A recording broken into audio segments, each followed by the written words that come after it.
जाओ। ये समझ लो पार्थ कि जैसे अग्नि सब कुछ जलाकर भस्म कर देती है, वैसे ही ज्ञान की अग्नि कर्म फल की इच्छा, फल की प्राप्ति न होने पर आने वाले क्रोध और उस क्रोध के सहारे आगे बढ़ने वाले मोह को जलाकर भस्म कर देती है। हे पार्थ, इस मंत्र को सदैव याद रखो कि संसार में ज्ञान के समान पवित्र करने वाली न ही कोई वस्तु है और न ही कोई तत्व। ज्ञान ही सर्वोत्तम है। अज्ञश्च अश्रद्धानश्च संशयात्मा विनश्यति, नायम लोकोऽस्ति न परः न सुखम संशयात्मनः।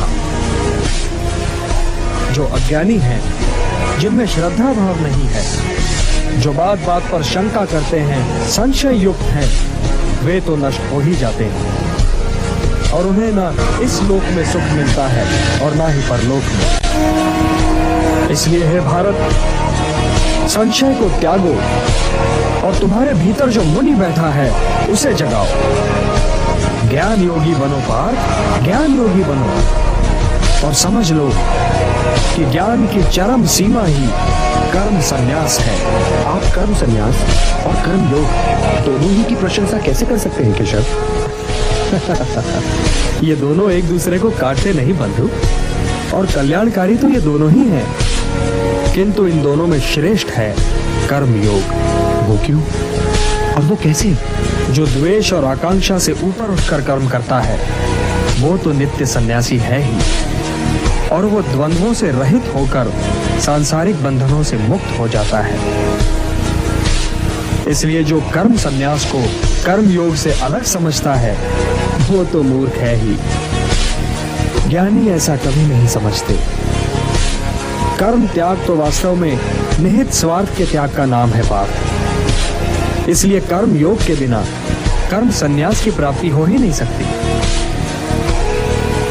कर्मयोगी को तत्वों का ज्ञान होता है और उसका देखना न देखना, सुनना न सुनना, चखना न चखना, जागना न जागना, लेना न लेना, छोड़ना न छोड़ना, और उसका हर कर्म लोक कल्याण के लिए होता है।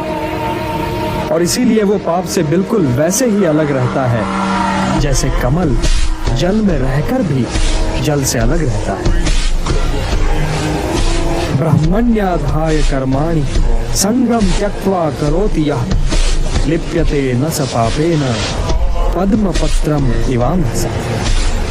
हे धनंजय, कर्मयोगी कर्म फल को त्याग कर परम शक्ति को प्राप्त होता है और 9 द्वारों वाले शरीर रूपी घर में सुखी रहता है। शरीर ये 9 द्वार सुदेव कह रहे हैं। मनुष्य के भ्रमित होने का कारण यह है पार्थ कि उसका अज्ञान उसके ज्ञान को ढक देता है, और जब आत्मज्ञान अज्ञान को नष्ट कर देता है तो ज्ञान उस परम तत्व को सूर्य की भांति प्रकाशित कर देता है, और ज्ञानी इस नश्वर जीवन ही में परम सत्य को प्राप्त कर लेते हैं।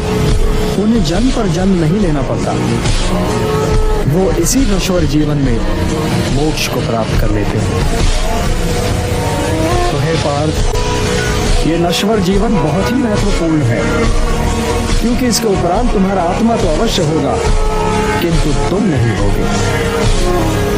तो इस नश्वर जीवन काल को अर्थपूर्ण और समाज के लिए कल्याणकारी बनाओ पार्थ।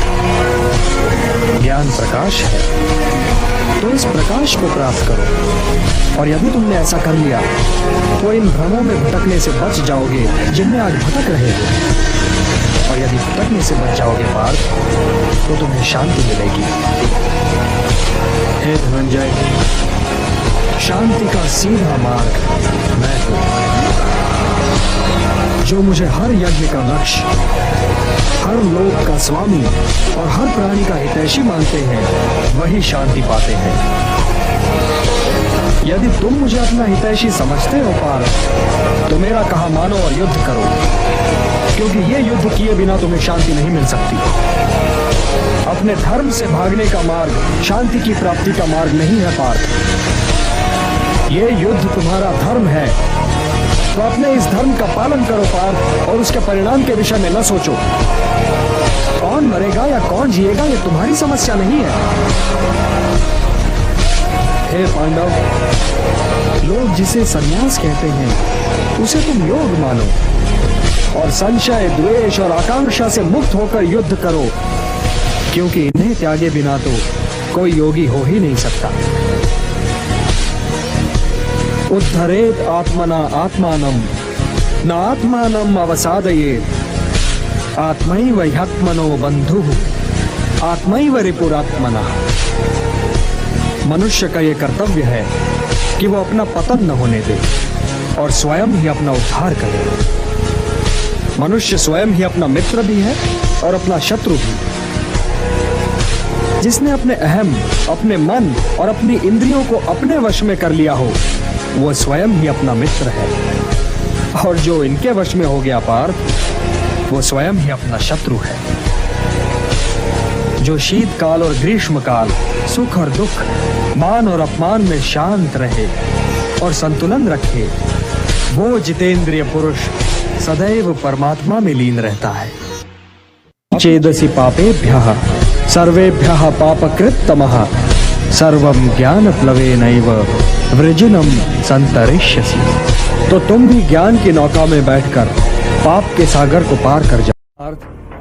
ये नश्वर जीवन बहुत ही महत्वपूर्ण है, क्योंकि इसके उपरांत तुम्हारा आत्मा तो अवश्य होगा, किंतु तुम नहीं होगे। तो इस नश्वर जीवन काल को अर्थपूर्ण और समाज के लिए कल्याणकारी बनाओ पार्थ। ज्ञान प्रकाश है, तो इस प्रकाश को प्राप्त करो, और यदि तुमने ऐसा कर लिया तो इन भ्रमों में भटकने से बच जाओगे जिनमें आज भटक रहे थे। और यदि भटकने से बच जाओगे पार्थ, तो तुम्हें शांति मिलेगी। हे धनंजय, शांति का सीधा मार्ग मैं हूं। जो मुझे हर यज्ञ का लक्ष्य, हर लोक का स्वामी और हर प्राणी का हितैषी मानते हैं, वही शांति पाते हैं। यदि तुम मुझे अपना हितैषी समझते हो पार्थ, तो मेरा कहा मानो और युद्ध करो, क्योंकि ये युद्ध किए बिना तुम्हें शांति नहीं मिल सकती। अपने धर्म से भागने का मार्ग शांति की प्राप्ति का मार्ग नहीं है पार्थ। ये युद्ध तुम्हारा धर्म है, तो अपने इस धर्म का पालन करो पार्थ, और उसके परिणाम के विषय में न सोचो। कौन मरेगा या कौन जिएगा, यह तुम्हारी समस्या नहीं है। हे पांडव, लोग जिसे संन्यास कहते हैं उसे तुम योग मानो और संशय, द्वेष और आकांक्षा से मुक्त होकर युद्ध करो, क्योंकि इन्हें त्यागे बिना तो कोई योगी हो ही नहीं सकता। मनुष्य का यह कर्तव्य है कि वो अपना पतन न होने दे और स्वयं ही अपना उद्धार करे। मनुष्य स्वयं ही अपना मित्र भी है और अपना शत्रु भी। जिसने अपने अहम, अपने मन और अपनी इंद्रियों को अपने वश में कर लिया हो, वो स्वयं ही अपना मित्र है, और जो इनके वश में हो गया पार्थ, वो स्वयं ही अपना शत्रु है। जो शीतकाल और ग्रीष्म काल, सुख और दुख, मान और अपमान में शांत रहे और संतुलन रखे, वो जितेंद्रिय पुरुष सदैव परमात्मा में लीन रहता है। किंतु हे पार्थ, बहुत खाने वाले या बिल्कुल ही न खाने वाले, या अधिक सोने वाले या बिल्कुल ही न सोने वाले को ये योग सिद्ध नहीं होता। जीवन संतुलन का नाम है पार्थ, और संतुलित ढंग से जीने वाले मनुष्य का योग उसके दुखों को हर लेता है। जैसे वायु रहित स्थान पर दीपक की ज्योति निश्चल रहती है, वैसे ही मोह रहित योगी भी निश्चल रहता है। चंचल मन को मनमानी न करने दो पार्थ, उसे रोको और उसे अपने आत्मा का अधीन बनाओ। तुम्हारी उलझनों का यही उपचार है। मेरी ओर देखो पार्थ, मेरी ओर देखो। जिसे हर दिशा और हर वस्तु में केवल मैं ही दिखाई दूं, वो तो कभी भटक ही नहीं सकता। जो मुझे नहीं भूलता पार्थ, मैं भी उसे नहीं भूलता। वो तो सांसारिक जीवन व्यतीत करते हुए भी संसार से अलग और मेरे भीतर रहता है। हे अर्जुन, जो योगी सबके सुख दुख को अपना सुख दुख माने, वही परम श्रेष्ठ है। आत्मा उपम्येन सर्वत्र समम पश्यति योर्जुन सुखम वा यदि वा दुखम स योगी परमो मतः। किंतु योग मार्ग पे चलते चलते मन भटक तो सकता है। भटक क्यों नहीं सकता?